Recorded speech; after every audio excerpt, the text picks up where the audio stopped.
Bon, moi, je vous présente Bernard Brouillard. Oui, ben, merci beaucoup de m'avoir accueilli dans ton lit. Voilà. Bon, écoute, j'en profiterai pas pour tenir la parole trop longtemps, mais je vais essayer quand même de m'exprimer. Temps libre, comme tu veux. Alors, bon, je sais pas si au réveil comme ça, je serai assez sensé pour me présenter. Je suis avant tout un intellectuel qui a suivi, qui a un certificat d'études et qui a suivi les cours du soir de la vie. C'est ce que je trouve le plus important pour moi, parce que j'entends beaucoup parler du monde intellectuel. Ce qui me gêne en ce moment, c'est que les intellectuels, à mon avis, ils ne pratiquent pas.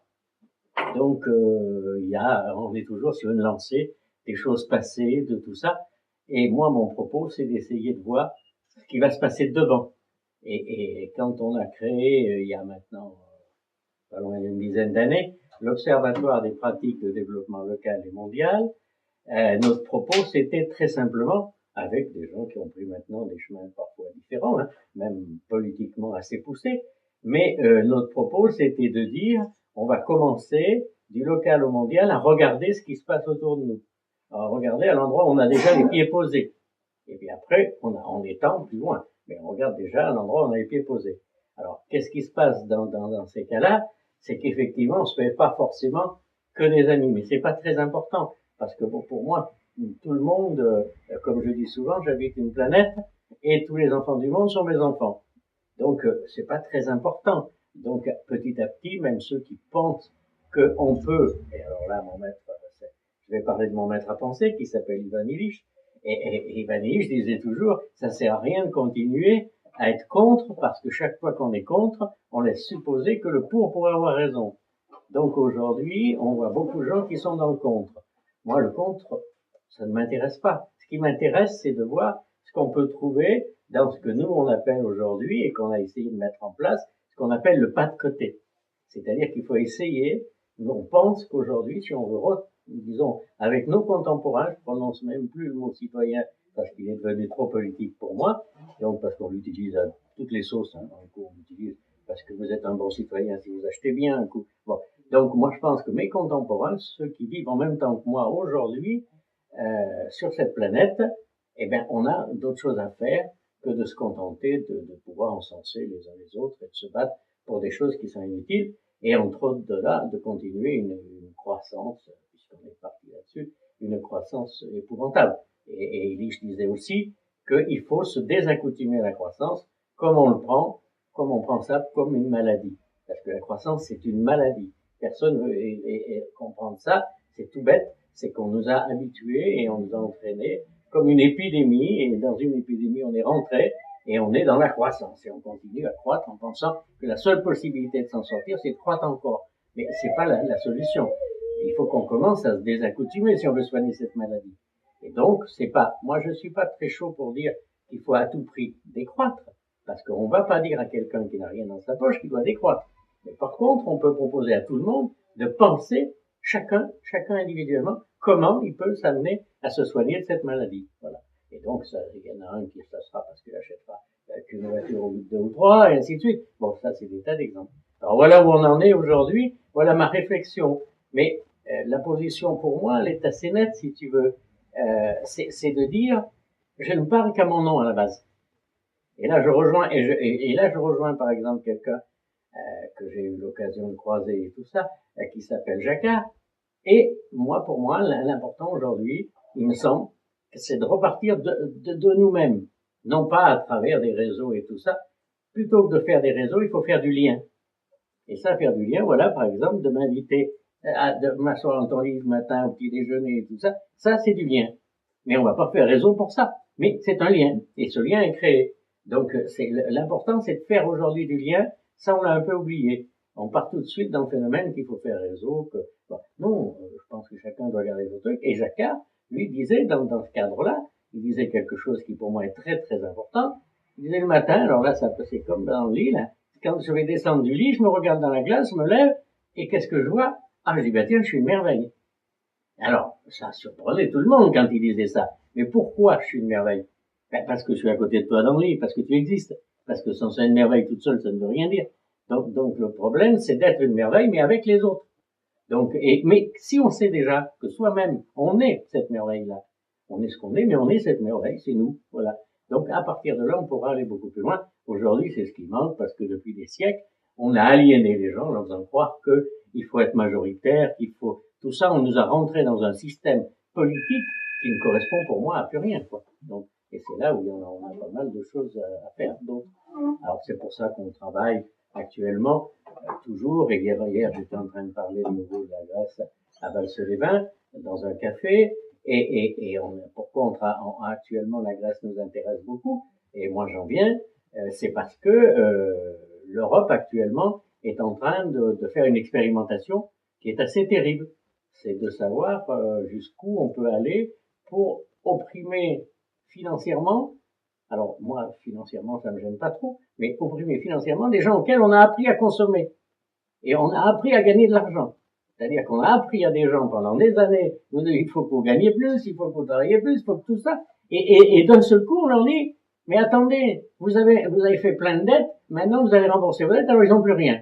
Et c'est ce qui se passe avec, dans les rues d'Athènes, parce que c'est surtout d'Athènes que je parle, étant donné qu'à Athènes, on a quand même enfermé 5 millions de personnes, puisque c'est quand même la moitié de la population grecque, hein, faut quand même le savoir.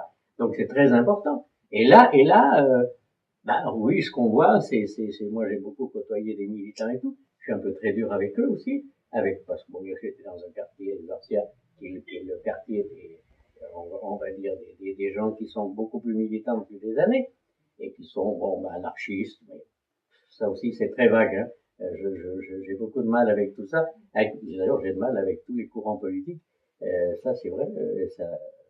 J'ai beaucoup de mal parce que je vois plus l'utilité. On a un problème, on est dans un problème humain. Donc, il n'y a plus d'utilité de reconstruire des choses qui soient encore pour continuer d'aliéner les gens. Donc, il faut qu'on sache comment on va sortir de tout ça. Pour l'instant, je cache pas que j'ai pas trouvé. Hein. Donc, mais cherchons ensemble. C'est aussi pour ça qu'on parle du pas de côté, on a discuté avec des gens en Grèce et avec surtout Panagiotis. Avec Panagiotis, lui est un ethnologue, il n'est pas dans le militantisme, il est ethnologue, c'est-à-dire que tous les jours il note ce qui se passe en Grèce, c'est son pays. Il est retourné depuis 2008 là-bas, dans son pays, et depuis 2008 il tient un blog, et ainsi de suite, et il explique tous les jours ce qui se passe. Donc on est auprès, il n'y a pas de système de dire il y a des gens d'un côté, de l'autre, droite, gauche et tout ça. Non, ça n'existe pas dans son truc. Il est ethnologue avant tout. Donc d'où la force de son travail. Et c'est pour ça que actuellement, et je crois que jusqu'à l'élection européenne, je vais essayer, moi, de faire l'effort de présenter un peu de partout son livre. Pourquoi son livre, qui s'appelle la Grèce fantôme? Parce que c'est quand même le livre, c'est ça. Donc à partir de là, on essaiera avec ce livre de faire comprendre, ou pas le faire comprendre parce que j'ai horreur de vouloir persuader qui que ce soit, je viens de me tromper, d'expliquer où l'Europe a amené la Grèce. Donc maintenant, ça donnera à tout le monde à réfléchir, parce qu'on peut se poser des tas de questions justement sur ce qui est en train de se passer. Voilà. Parce qu'on peut pas dire d'un côté aux gens, allez-y, comme ça se passe des fois chez nous en France, allez-y, on va vous donner des subventions et tout ça et tout ça. Le mec qui s'achète la belle maison et tout ça parce qu'il dit tiens, j'ai du boulot, j'ai tout ça. Et quand il a acheté sa belle maison, on dit ben non, attendez, il faut rembourser les dettes que l'État a fait ou tout ça. Et là, on lui coupe son salaire en deux, c'est ce qui s'est passé pour la Grèce, quand c'est pas en trois, hein, parce qu'en Grèce, ils sont allés beaucoup plus loin. Donc, et là, ils se retrouvent, les gens dans Athènes surtout, parce qu'eux, ils n'ont pas leur jardin autour d'eux, et ils peuvent pas faire le jardin. Donc, et quand on connaît comment fonctionne la Grèce, ben les îles, il faut y aller, ils ont même plus l'argent maintenant. Donc, les jeunes même qui sont dans les îles n'ont plus l'argent pour leur amener de la nourriture, de tout ça, ils n'ont même plus cet argent-là. Donc, ça veut dire qu'il y a beaucoup de choses qui sont en train de se revoir, mais pour l'instant, ils sont trop aliénés, ils peuvent pas aller plus loin. Moi, qui suis un gros partisan depuis des années et qui en parle aussi très très souvent, parce que je crois que ça va être la base de tout dans les années à venir, j'en parlais hier avec pas mal de jeunes hier au soir, la base à venir, on n'a pas 50 politiquement de choses à faire, c'est de repenser un revenu inconditionnel d'existence à tout le monde. Mais il ne faut pas attendre que des partis politiques le fassent. Il faut que nous, on soit capable de dire tout le monde a droit à un bout de pain et un toit. Moi, je schématise, hein. Mais ça veut dire, c'est pas de l'argent forcément le revenu inconditionnel d'existence. C'est surtout du phénomène qu'il y ait de la nourriture, qu'il y ait de l'eau, qu'il y ait tout ça. Bon, donc le revenu inconditionnel d'existence, c'est la base de tout. Alors quand on sait quand même que ça date, la première discussion a eu lieu au XVIe siècle, on a quand même de quoi sourire quand on dit qu'on est dans un monde moderne. On n'est même pas capable, alors ce que j'ai dit en Grèce, on n'est pas capable, si tu veux, moi je sais pas par exemple multiplier les pains. Je sais pas, si tu veux, dans la Bible, il est bien marqué qu'on multiplie les pains. Bon, mais moi ça je sais pas faire.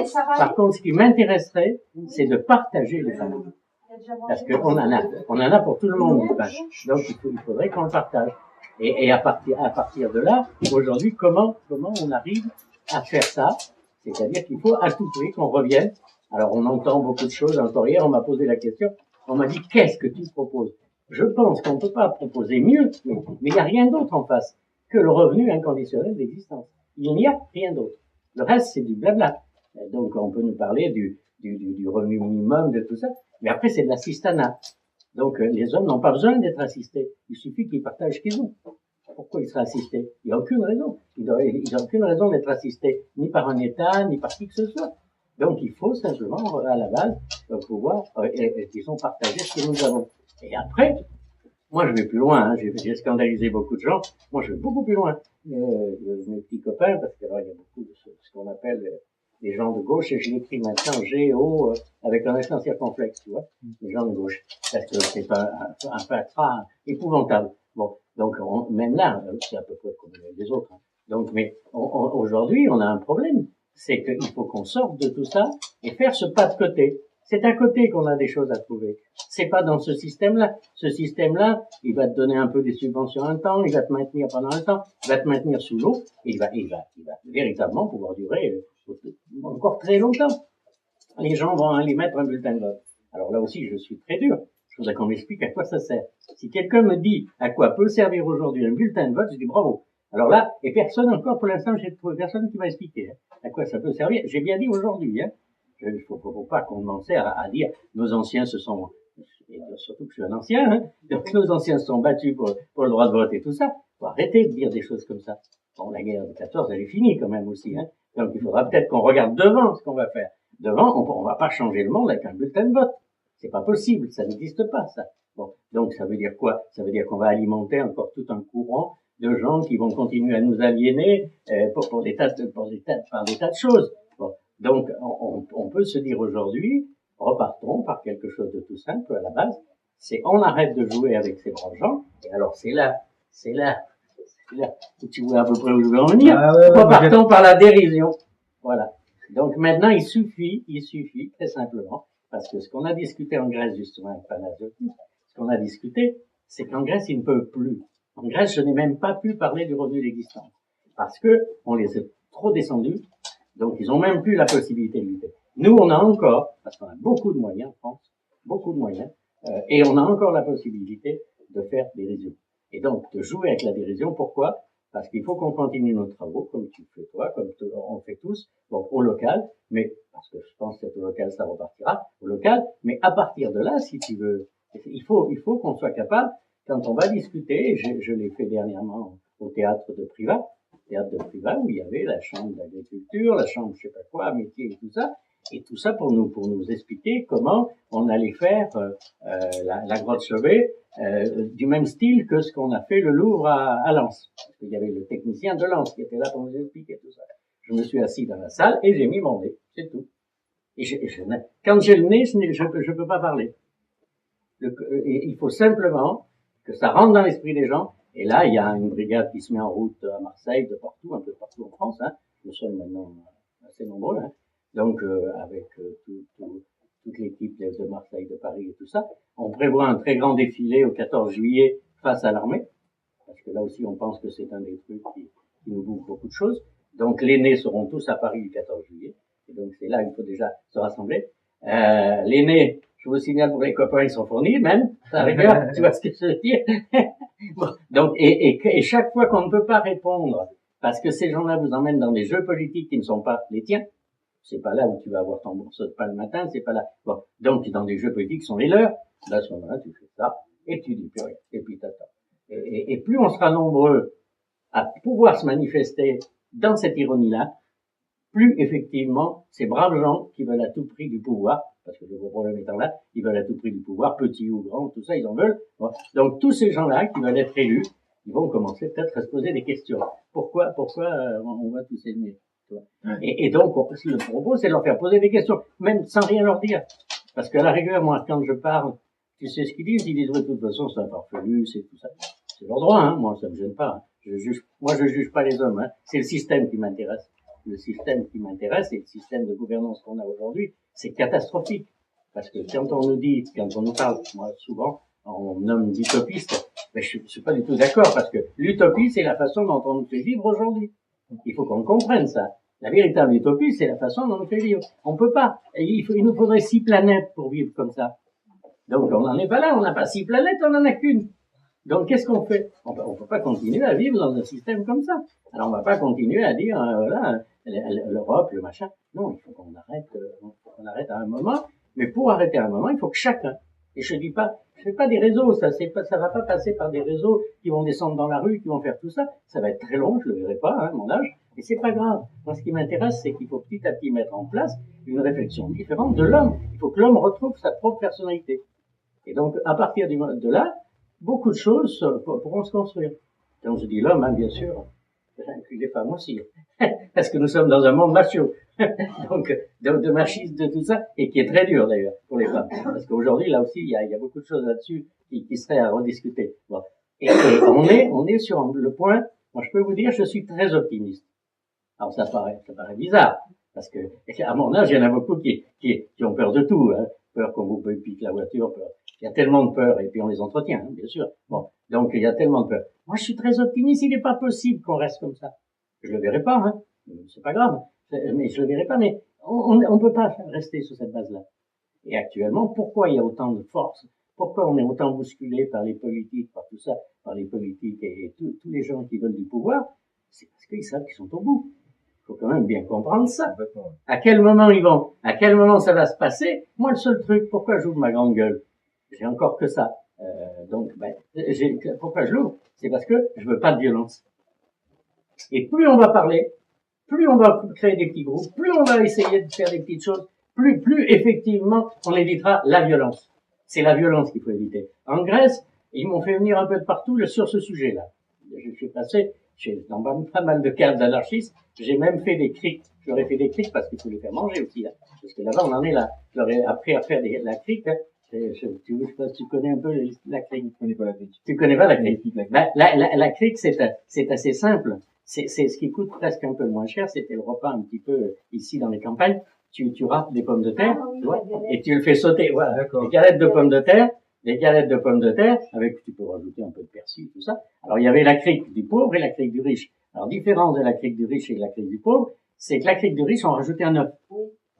Tandis que la crique du pauvre, c'était que de la pomme de terre. Et c'est ce qu'il y a de moins cher. Ils en sont pas revenus parce que dans Athènes, il y a aussi beaucoup d'immigrés de sans-papiers surtout. Donc, qui baladent un peu de partout. Et donc, j'aurais dit, ben voilà ce que vous pouvez faire pour faire un repas pas cher. Parce que c'est ce qui leur arrivait de moins cher. Et on a, parce que bon, toutes ces choses de résistance sont là. On ne pourra pas s'appuyer sur la Grèce pour une raison qui est très simple. C'est qu'ils sont tombés trop bas. Et là, ils en sont à la survie. C'est-à-dire que tu prends des gens, ils mangent plus qu'un repas. Il y a 70% dans Athènes, c'est surtout Athènes, hein, parce qu'ils ont enfermé tout le monde à Athènes. C'est-à-dire 5 millions sur 10 millions. Hein. Donc, c'est très gros. Hein.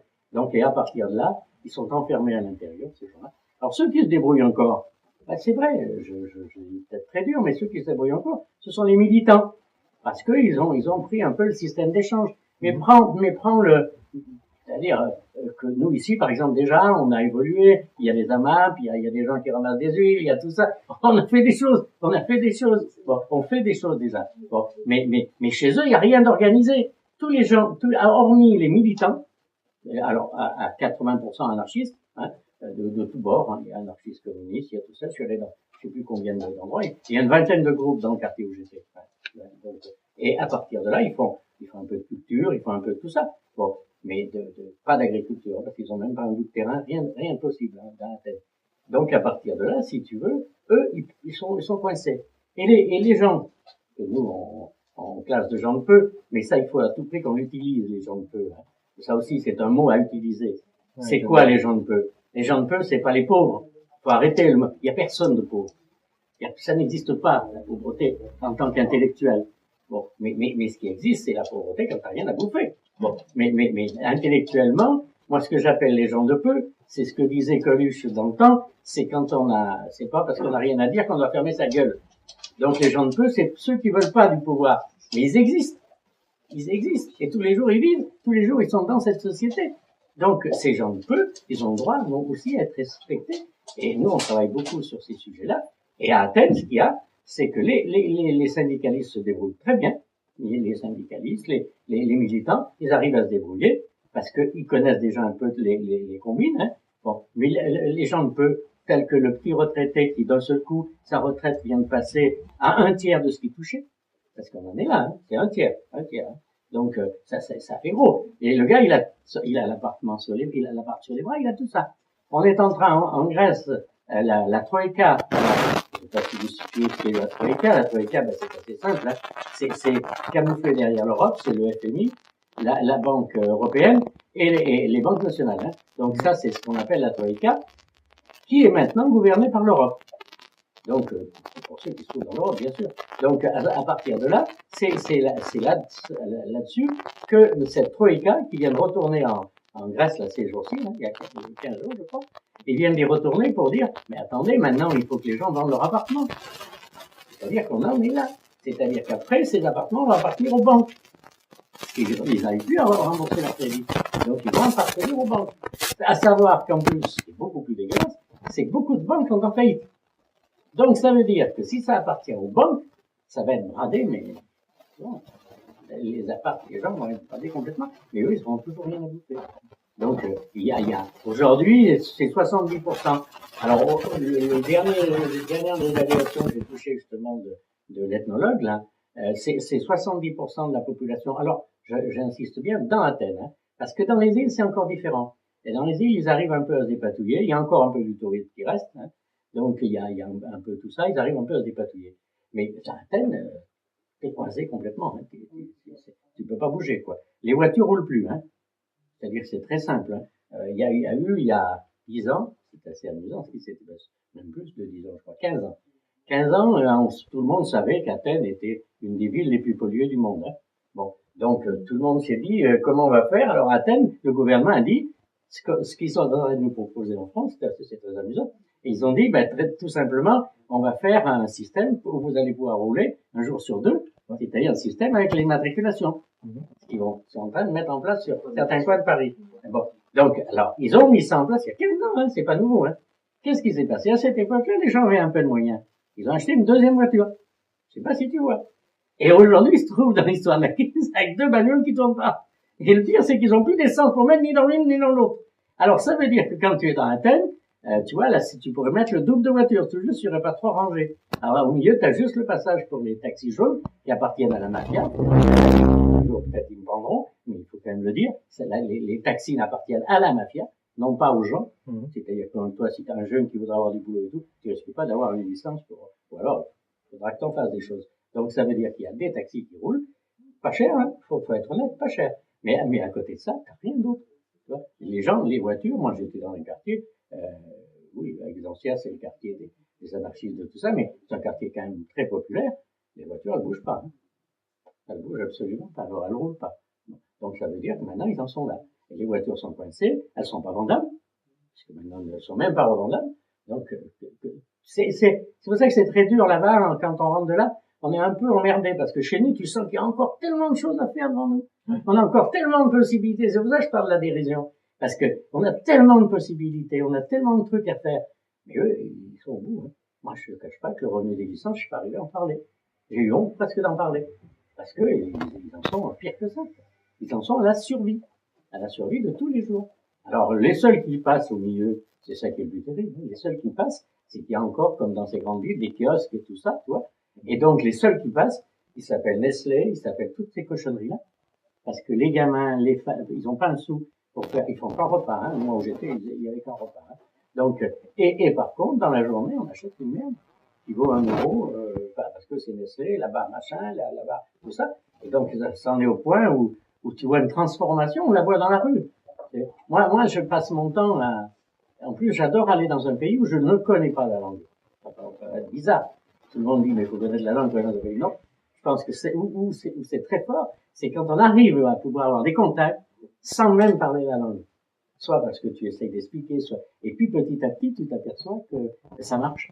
Parce que les gens, ils vont se débrouiller pour t'expliquer quelque chose. Ils vont te faire voir avec des gestes, avec tout ça. Ça, je pense aussi, c'est très important. Alors qu'on nous dit à tous, il faut apprendre la langue pour aller dans un pays et tout. Pas forcément du tout. Enfin, moi, je suis assez partisan de dire, on fait pas. Après, moi, je suis allé balader, moi, de partout, dans l'antenne, à pied, tout ça. Parce que j'avais besoin de rencontrer des gens. Non pas que des militants. Parce que, après, au bout des militants, il y a une limite, toi. Au bout d'un moment, tu sais que là, ils se débrouillent, hein. Donc, alors maintenant, il y a une troisième position qui fait qu'on va ressortir, parce qu'on est toujours sur la Grèce, on va ressortir, c'est que le gouvernement est en train de dire, les fonctionnaires ont éliminé une bonne partie, ils sont en train de dire, ben vous savez, vous avez un poste de fonctionnaire, mais il faudrait que vous alliez dans telle île ou dans tel endroit plus loin. Ou alors à ce moment-là, il faut que vous fassiez des cours, des études, pour pouvoir garder votre poste sur place à Athènes. Ce qui veut dire qu'aujourd'hui, c'est pas mal joué. Les militants s'en sortent comment? En faisant payer des cours à ces mecs-là. Donc, comme les militants, généralement, c'est des jeunes étudiants, c'est tout ça, là, ils s'en sortent maintenant avec ça. C'est le dernier truc qui a été trouvé. Comme je suis rentré de là-bas, je me suis dit, mais c'est bizarre. Comment ils vivent tous ces militants? Super anarchistes et tout ça. Alors, ils ont une grosse tradition d'anarchie à cause des colonels, hein, parce qu'il faut avouer qu'ils sont sortis, ils ont été quand même dans un moment assez dur pour eux. Donc, ils sont dans cette, disons, dans cette fonction-là. Leur anarchisme n'a rien à voir avec le nôtre, par exemple, ici. Tu vois, j'étais samedi là, je comme un anarchiste là des fois. Bon, mais ça n'a rien à voir avec cela. Je sais pas si tu les connais, mais donc ça n'a rien à voir avec cela. C'est une autre formule. Là, les anarchistes qui sont instits fonctionnaires tranquilles, il y en a pas trop quand même, tu vois. Ouais. Parce que l'anarchie comme ça, c'est comme la décroissance, qui sont d'accord pour un revenu d'existence, mais ils sont d'accord pour un revenu d'existence, mais au-dessus du salaire qu'ils ont, tu vois. C'est pas mal. Moi, je veux bien, moi, hein. Alors ça, j'ai entendu, hein. Le pire, c'est que ça a été écrit même, tout ça, tu vois. C'est pour ça que je me méfie de tous ces systèmes. Et alors, j'insiste bien, je n'ai pas trouvé mieux, hein, pour l'instant. Je crois que notre propos, c'est maintenant d'essayer de trouver cette porte de sortie. Il y en a une. Il y en a forcément une, elle va être. C'est très simple. Quand je parle de la désaccoutumance à la croissance, c'est très simple. Ou elle va être subie, ou on la prépare. Exactement. Alors, qu'est-ce qu'on fait?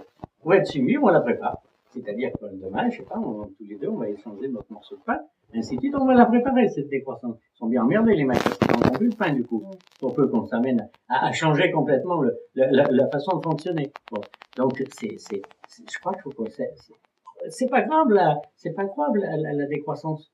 Moi, je trouve que, la décroissance, si on la prépare bien, ça peut être une qualité de vie. Mais il faut la préparer, il faut pas la subir. Alors que ce qui va nous arriver, on va la subir. Parce que les gens ne pensent que argent. À partir du moment où tu penses qu'argent, on est forcé de la subir. La Troïka et tout ça, ils sont derrière nous et ils vont plus ça va, plus ils vont nous gaver de tout ça. Et ça va être de pire en pire. C'est-à-dire que moi, j'ai vu, en m'occupant des monnaies locales aussi, je dis, t'as fait fausse route. Bon, c'est vrai que ça a déplu à beaucoup de gens, je reviens en arrière. Mais j'ai retourné analyser ce que j'avais fait. Et puisque j'en avais monté une, je savais, j'avais travaillé sur toute la France sur ce sujet. Je me suis dit, non, attends, tu fais fausse route. Tu es en train de donner des armes aux banques. Comment tu fais pour aller donner encore des armes aux banques? Parce que pour l'instant, c'est garanti avec un euro, avec l'euro. Enfin, tant que ça sera garanti avec l'euro, ça ne vaut rien. Donc, le tout, c'est qu'on trouve le système. Là, encore une fois, j'insiste bien, l'observatoire, c'est avant tout de la recherche. Ce qui n'est pas toléré par aucun politique. Quelque bord qu'il soit. Ils veulent pas de la recherche dans la politique. Ça les intéresse pas. C'est trop chiant, la recherche dans la politique. Et ils risquent de perdre des plumes. Donc, ils veulent pas de la recherche. Nous, on se bat depuis maintenant bientôt 10 ans avec l'OPDL. Donc, pour faire reconnaître qu'il y a de la recherche en politique. OPDLM, c'est Observatoire des pratiques de développement local et mondial. Ça a 10 ans d'existence. Il y en a qui connaissent depuis longtemps. Oui. Donc, mais si tu veux, le propos, c'est d'essayer de dire, je crois que c'est d'essayer de dire, il y a l'an 01 aussi qu'il faut relire. Hein. Je ne sais pas si certains, si tu vois ce que c'est l'an 01. Alors, il y a une bande dessinée qui est sortie dans les années 68, hein, un peu avant. 68. Hein, c'est GB, je crois, le gars qui avait fait cette bande dessinée, Narakiri, ou je ne sais plus lequel. Et donc, le propos, c'est de dire, ça part sur deux mecs qui se rencontrent dans une gare, parce qu'après, ils en ont fait un film. Hein. Mais et puis là, d'un seul coup, ils se regardent, ils vont prendre le train pour aller au boulot. Et là, d'un seul coup, il y a un qui dit, mais pourquoi tu prendras pour aller, et toi, mais pareil, mais au fait, pourquoi on y va? Et donc, il se pose là, il s'assoit, on s'assoit et on réfléchit, et c'est pas triste. Là, maintenant, j'écris de plus en plus, on s'assoit, on réfléchit et c'est pas triste. Parce que, contrairement à ce qu'on pense, il faut maintenant, peut-être, se poser, et pour ça que le clown c'est important, que tout ça est important, il faut se poser, et plus on va multiplier toutes ces petites choses-là, l'an 01 et tout ça, plus on va déstabiliser les gens qui, eux, ils font ça. Combien vous voulez gagner, combien, et ils sont dans ce, et on n'arrive pas à en sortir. Donc il faut par plein de petites multiplications. À chaque endroit et tout ça, ben, il faut qu'il y ait des trucs comme ça. Parce que quand tu es tout seul comme moi, qu'est-ce qui se passe en ce moment-là? Je suis en train de me faire traiter de fou, c'est pas grave, vraiment je m'en fous maintenant. C'est pire, je me fais traiter de fasciste, je me fais traiter de tout. Bon, je les comprends en plus, je comprends très bien les contemporains, ça me gêne pas. Moi, c'est les partis politiques qui me gênent. Bon, mais mes contemporains, je les comprends très bien, parce qu'ils me disent, ça se fait un fou ce mec-là. Bon, mais non, je veux dire qu'on n'a jamais fait avancer, même dans l'Antiquité, c'est toujours les minorités qui ont fait avancer, pas les majorités. Les majorités nous ont toujours mis dans la merde. Et aujourd'hui, on est en train de continuer là-dessus. On est en train, les mecs, ils vont les remettre. Tu prends, j'ai écrit un truc, là, cette semaine, là, très très fort, sur l'histoire des élections municipales. Les élections municipales, à part gérer les Vespasiennes, il n'y a rien d'autre. Pourquoi? Mais parce qu'on a noyé maintenant. C'est-à-dire qu'il n'y a plus de commune. Ça n'existe plus, la commune. On l'a noyé dans ce qu'on appelle ce fameux millefeuille. Alors, ce fameux millefeuille qui est tout à fait terrible. Parce que dans ce millefeuille, c'est les copains qui donnent du boulot aux copains, et ainsi de suite. Bon, c'est très compliqué. Alors, c'est ce qu'on appelle le népotisme. Donc, le népotisme existe bien. On sert ses copains. Mais on sert aussi ses copains pour les bouffer par la suite. Parce que c'est beaucoup plus large que ça. Parce que derrière, il y a véritablement l'anthropophagie. C'est le népotisme et l'anthropophagie. Cette histoire de millefeuille. Parce que, à 110, ils battent tous entre eux, là, maintenant. C'est fait, on le voit bien. On le voit bien. Tous les gars qui ont des postes là-dedans, ils sont en fait, commencé à se battre là-dedans. Donc, c'est terrible. On a même créé quelque chose pour continuer à se battre. Bon. Alors, il faut revenir à la commune. Et moi, je suis très partisan de repenser des communes libres. Donc, des communes libres, c'est la seule solution qu'on peut avoir, c'est de se dire, bon, une commune, c'est quelque chose de libre. Et ça n'empêche absolument pas de faire fonctionner. On a écrit ça, nous, il y a 10 ans. Ça s'appelle le PRAC, ça s'appelle un cercle de réflexion. Ça fait amuser tout le monde, le terme de PRAC. Ça s'appelle cercle de réflexion et d'accompagnement à la commune. Si on ne reporte pas de la commune, au local, je vois pas trop de porte de sortie, quoi. Alors, les maires, là, on va voter les maires. Ça sert à rien de changer un maire, de quelque bord qu'il soit. Au contraire, si aujourd'hui on change, ça va coûter de l'argent. Parce que l'autre d'après, il va vouloir faire encore des merveilles. Bon. Donc, ça ne changera à rien du tout. C'est pas parce que tu vas prendre un mec de droite, un mec de gauche. Le problème de la mairie est la même. Le problème de la mairie est la même. C'est nous qui avons abandonné notre mairie. C'est nous. C'est à nous qu'il faut le reprocher. On a abandonné notre mairie. Aujourd'hui, si tu vois 3 feuilles sur le bord du trottoir ici, tu appelles la mairie, tu téléphones et tu dis, dites donc, il faudrait que la voirie vienne, et tout ça. Et après, tu t'étonnes de payer des impôts. Mais il y a quand même des moments, il faut quand même un peu réfléchir. On n'a rien, si tu veux, pour vivre ensemble, on fait aucun effort. On a délégué, et on continue. Alors maintenant, l'inconvénient, c'est que la mairie, elle va appeler la communauté de communes. Parce que moi, je l'ai vu que dans ce qu'on a fait au TAI, le Forum pour la démocratie, là, on s'est aperçu qu'à ce moment-là, au bout d'un moment, tu voyais arriver des gens qui t'amenaient des poubelles, c'était la mairie du TAI, et après, 1 heure après, tu voyais arriver d'autres poubelles, et c'était la communauté de communes. Attends. Et on en est là, parce que souvent, tout ça fait double emploi. Et donc, double emploi, double finance, et ainsi de suite.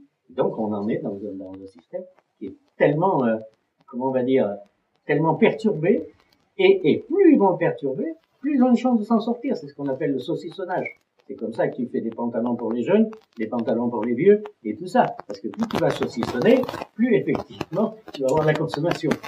C'est pour ça que tu vois, et on est dans ce système-là, quand même à la base, c'est la consommation qui est quand même terrible. Moi, j'ai eu une preuve d'un truc qui m'a vraiment surpris, vraiment surpris. Ces magasins 8 à 8 là. Ces magasins 8 à 8, j'en connais un, qui est livré, parce qu'ils appartiennent à une marque, il est livré par Carrefour. Et il m'a fait voir, c'est une gars, il commençait à saturer là, dans son truc là, et il m'a fait voir, il touche de la marchandise, par exemple, livrée par Carrefour. 2 jours après, il touche une liste de tout ce qu'il va supprimer. Oui. Donc il est obligé d'y mettre de la javel dessus et de foutre ça en l'air. Donc 2 jours après, ça veut dire que on continue à fabriquer des choses dont on sait déjà à l'avance qu'il va falloir supprimer. Je sais pas si toujours, voilà, dans ce circuit. Et le gars, d'ailleurs, il vient de lâcher son commerce parce qu'il trouvait que c'était quelque chose qui ne cadrait pas. Bon. Tout ça parce qu'il y a un mec comme qui a pensé à tout ça. Et du coup, ça m'a bien fait rire. Et il a dit, moi, je retourne à la campagne. Bon, mais tu t'aperçois l'utilité de tout ça, tu vois. Donc, parce qu'on est dans la consommation, on est dans tout ça, on a cette suite-là qui fait qu'on n'est pas prêt de s'en sortir. Voilà un peu, si tu veux, ce que je pense au réveil, tu vois, dans le lit, ce que je pense au réveil. Moi, ça me plaît, des pensées au réveil, moi, ça me transforme toujours, Mais, c'est toujours plaisir. Et la Vespasienne, pourquoi je parle de la Vespasienne, c'est parce que il y a eu un film, je sais pas si tout le monde sait ce que c'est qu'une Vespasienne. Vespasienne, dans le temps, c'était l'urinoir public, qui était rond, généralement vert, parce que ça faisait bien, mais qui était en tôle, et qui avait, c'était rond. Et donc, ça pouvait servir qu'aux hommes. Et ce que j'ai mis dans mon, j'ai fait un truc à Politis qui m'avait demandé quelque chose, et j'ai mis, comme ça, ils avaient pas appris aux femmes à pisser debout. Et ce que j'ai mis dans mon article. À Paris, quand je les voyais, je trouvais ça joli, et, oui, j'étais dégoûtée parce que je pouvais pas y aller. Ça m'a toujours, C'est ça qui est terrible. Oui. Et aujourd'hui, la politique, ça ressemble à ça. C'est qu'on dit aux femmes, aujourd'hui, on dit aux femmes, allez-y, là, il faut y aller, hein. On est pour la parité, hein, tout ça. Alors ça me fait sourire. C'est complètement crétin. Il n'y a pas de parité, on est ce qu'on est, c'est tout. Ça n'existe pas. Bon. Et là, on dit, allez-y, mais dans un truc d'homme. Dans les Vespasiennes. Dans les Vespasiennes, comment on fait pour rentrer? Les femmes peuvent pas pisser debout. Donc, c'est quand même un problème. Donc, on est devant des choses qui sont simples à comprendre. Mais ils veulent pas soulever. Et aujourd'hui, les communes, c'est ce qu'elles vont gérer. Parce que si vous commencez à regarder, vous regardez ce que j'ai vu là avec mon nez de clown au théâtre de Privas, c'est très simple. Les 10 premiers rangs, vous avez des gens, j'appelle ça des encravatés, des gens. Voilà, ils sont aux 10 premiers rangs, c'est que des hommes. Les 10 rangs d'après, vous commencez à avoir des femmes, parce que c'est celles qui sont employées par les bonhommes. Sur la scène, le champ de l'agriculture, tout ça, pas une femme il y avait. Il n'y avait pas une seule femme. Et après, au bout, moi où j'étais, là, il y avait tout un paquet de rendus, c'est-à-dire qu'il n'y avait personne au-dessus de 40 ans. Je ne sais pas si vous voyez le danger de tout ça. Ça paraît énorme, hein. Donc ça, c'est comme danger. Et à partir de là, moi je dis à une jeune femme qui était à côté de moi et qu'on est, je lui dis, mais comment ça se fait qu'on ne voit pas de jeunes au-dessus, enfin de gens au-dessus de 40 ans? Oh, mais elle me dit, toute fière d'elle, elle me dit, oh, ben, vous voyez bien qu'on est là. Et elles étaient 3 femmes. Et ces 3 femmes étaient employées du Conseil général pour prendre des notes. Donc j'ai dit, ouais, d'accord, ça va. C'est même pas la peine d'en parler. Donc ça veut dire qu'on n'était que dans ce circuit-là. Mais il n'y avait pas de volonté de dire, on va essayer de discuter. Nous, à l'Observatoire, c'était amusant. Ce qu'on recueille le plus, et encore je l'ai dit hier soir pour parler de la Grèce et tout ça, c'est les femmes qui sont plus curieuses actuellement. C'est les femmes qui ont quelque chose à nous dire. Et nous, on n'est pas là, on n'est même pas en train de les écouter, là. On est à côté de la plaque, là. On est complètement à côté de la plaque, on est des bons bonhommes, des couillus, et avec ça, on essaye ça rime à plus rien, quoi. Je pense que c'est une des bases. C'est pour ça que je pense qu'il y a quand même quelque chose à faire. C'est le revenu inconditionnel d'existence. Pourquoi? Parce que c'est la base de tout. C'est-à-dire, à partir du moment où une femme touchera tous les mois la même somme que le mec, que ce soit la même somme, bah, à ce moment-là, ça change tout. Ça change la façon de penser. En Namibie, qui est un des pays très très pauvres, ils ont une région, ils ont mis en place un revenu inconditionnel d'existence. Les femmes, comme les hommes, touchent l'équivalent de 9 euros. Donc, c'est bon, mais 9 euros. Les femmes ont fait reculer la pauvreté dans ces coins-là de 30% sur 2 ans. Parce que 9 euros, elle n'avait jamais eu ça, les femmes. Elle n'avait jamais eu en main 9 euros. Donc, et à partir de là, elles ont pu retravailler sur ce qu'elles faisaient, sur ce qu'elles pensaient. Donc, le revenu aujourd'hui inconditionnel du bulletin, pour moi, c'est la base de tout. C'est pas un problème de gauche, de droite, de tout ça. Tout ça, c'est bidon, tout ce qu'on est en train de nous vendre. C'est complètement crétin. Il n'y a pas des gens mieux. Les humains sont les mêmes à gauche qu'à droite et tout ça. C'est simplement qu'on les a mis dans un réseau. Et le réseau, je dis non, faisons du lien. Et chaque fois qu'on rencontre quelqu'un, moi, ce qui m'intéresse, c'est de rencontrer quelqu'un, on discute, le gars part avec cette idée. Mais entre-temps, il m'en a donné à lui, et puis moi j'en ai donné, et ainsi de suite. Et c'est comme ça qu'on repartira. On repartira de la base, c'est pas du tout par l'eau. Hein. Parce que là, le phénomène de travailler dans ces histoires d'élections telles que c'est foutu, ça veut dire que ce sont des gens qui se présentent à vous. Déjà, c'est faussé. Le système est faussé. Vous n'avez pas demandé à ces gens-là qui se présentent. C'est eux qui se présentent à vous, élisez-moi. Donc, il faut voir de ce côté. Moi, j'avais prévu pour les élections de mettre la carte d'électeur dans l'urne. Ah oui. Voilà. Oui, Un petit geste. Voilà. Non, mais c'est bien. Non, mais... Voilà, mettre ma carte. Ben, c'est moi. Voilà, c'est tout. Je me pose dedans et puis on verra bien ce que ça donne. Bon, je sais bien ce que ça va donner pour le moment.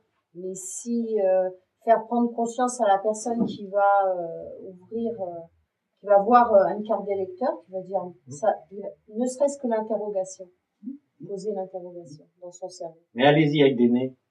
Franchement, ça vaut 1 euro, hein. Enfin, oui, même pas, ça vaut 75 centimes.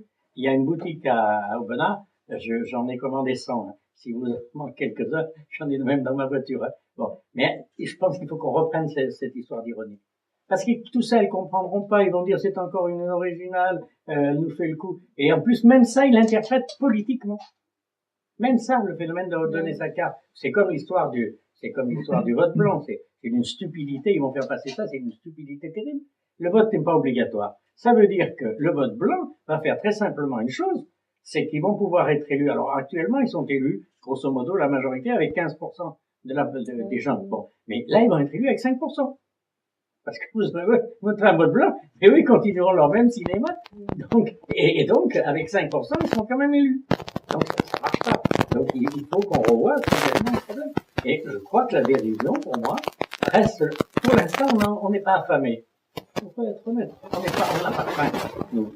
Donc, si on n'a pas faim, le seul truc qu'on peut dire, c'est simplement se foutre de la gueule de tous ces gens qui veulent encore gagner plus, qui veulent encore faire plus.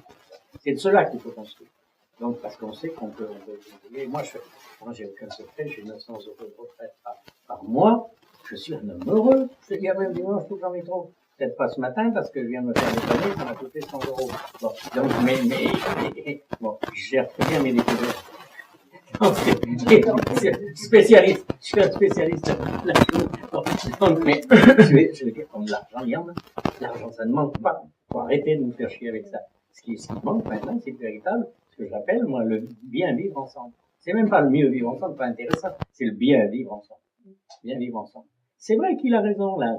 Moi, je me suis déplacé parce qu'il a tout à fait raison, ce camarade Christophe. Pourquoi? C'est peut-être là, faut repartir sur des choses comme ça. On est dans le lit, là, et on discute de tout ça, bâton rompu. Faut qu'on relance tout ça. On n'est pas devant des élections, on n'est pas devant tout ça, on est à bâton rompu. Même la prochaine fois, je viendrai en pyjama, tu vois. Ça serait Parce que je crois que tout ça, c'est la dérision aujourd'hui, elle peut encore avoir beaucoup de place. Parce que c'est ce qui peut permettre à ces braves gens qui se prennent trop au sérieux de comprendre peut-être quelque chose. Parce qu'ils vont se dire, mais attends, pourquoi il y a tous ces gens-là qui se bougent? Parce qu'on a beau tout essayer, ça marche pas. Ça marche pas.